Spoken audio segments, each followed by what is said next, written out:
buy all of the things I never had. I wanna be on the cover of Forbes magazine, smiling next to Oprah and the Queen. Oh, Welcome back. You're listening to the Credit Gal on Hometown Station AM 1220 KHTS, and I'm here with Fred Arnold, mortgage professional with American Family Funding, and I am very excited because we're going to be talking about, should I get pre-approved to purchase a home? Should I go through that process? If you don't, most realtors won't, or most sellers won't accept your offer, because the realtors will say, hey, look, a listing agent will say, look, if they're not pre-approved, then we don't know if they even qualify for the loan, unless they're a cash buyer, of course. Of course. So let's talk about the pre-approval process, because it's really important you understand out there what the pre-approval process is. In the old days, if you will, post now, what you could possibly do, since there wasn't so many offers, is you can call a mortgage professional.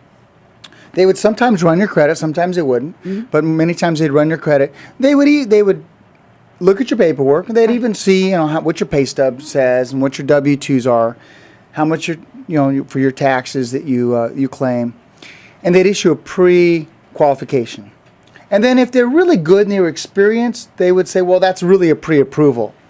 Well, the real pre-approval now is actually taking the loan contingency out of your offer, because you're completely pre-approved by an underwriter who has the authority to sign off on that loan. So it's not just calling up my realtor, even an experienced one anymore, Fred, and they can just do it at their desk. Well, some realtors did it at their desk because they're very smart individuals, and some of them specialize in that. And then, or they'd refer you to their mortgage professional. Right. And they would just jot down the notes and say, okay, they're qualified. They said they had good credit, or they'd even run credit, which is critical. First thing, if you're a buyer out there, get a copy of your credit. Find out what your scores are, and trust somebody to run it. Really important. Or go to, I think there's different places you can get it. We'll talk about that. Yeah, there's different places you can get it. But that is absolutely critical. But let's talk about, on your offer, if there's 10 offers on a property, or if there's 2 offers on a property, and yours includes no loan contingency, you still want an appraisal contingency, you still want your inspections, you still want to make sure the homeowner association has been approved by the lender, if there is one. But if you can go in with no loan contingency, which means, Darbe, you are approved. Okay. It's going to make your offer like cash. So you've been through those things, because you just said it. One thing that came up, and I have a personal experience with this, buying a home, is the inspections. Oh, yeah. So when you have that complete approval that you just said, Darbe, you're ready, you know what I mean? Have I had has that home been inspected? You know what I mean? When I'm ready, has that home been inspected completely? And now my home has been inspected, and now I'm ready to sell it, or the home I'm about to buy has been inspected. So, that is a very important piece of it. And then the inspection and disclosure. And, we talked about a little while ago about having a realtor and an expert to make sure all these things are happening for you. But in this pre-approval process, what are some of the things you said? Obviously, your credit, your income. What are some of the other things that y'all are looking at now? Well, for us to issue what's called a keys on time guarantee, which means guarantee to close your loan within so many days, and it's completely pre-approved, is we need your pay stubs. We need to know how much you're getting paid. But we also need your tax returns and W-2s. Previously, it was just the W-2s. Give us your W-2s. Now we need your tax returns for the last 2 years. We want to see if you're writing anything off. In fact, we want to see if you have any other side businesses, because you could very well have a side business that's losing a couple dollars, and that's okay. But we want to take a look at that. We look at everything. Are there any K-1s attached to the tax returns? Assets, right. Yes. Any of your assets. Really important, because K-1s means that you're getting income from another source, or losing income from another source. Hopefully not. And we want to know what that is. We look at everything when it comes to your income. And now I want to make a special note. If you change your job, it's not necessarily a bad thing. In fact, if you change your career a little bit, and let's say you're in public relations in the government field, if you will, and then you go into public relations, you're changing those segments, but you're still in public relations.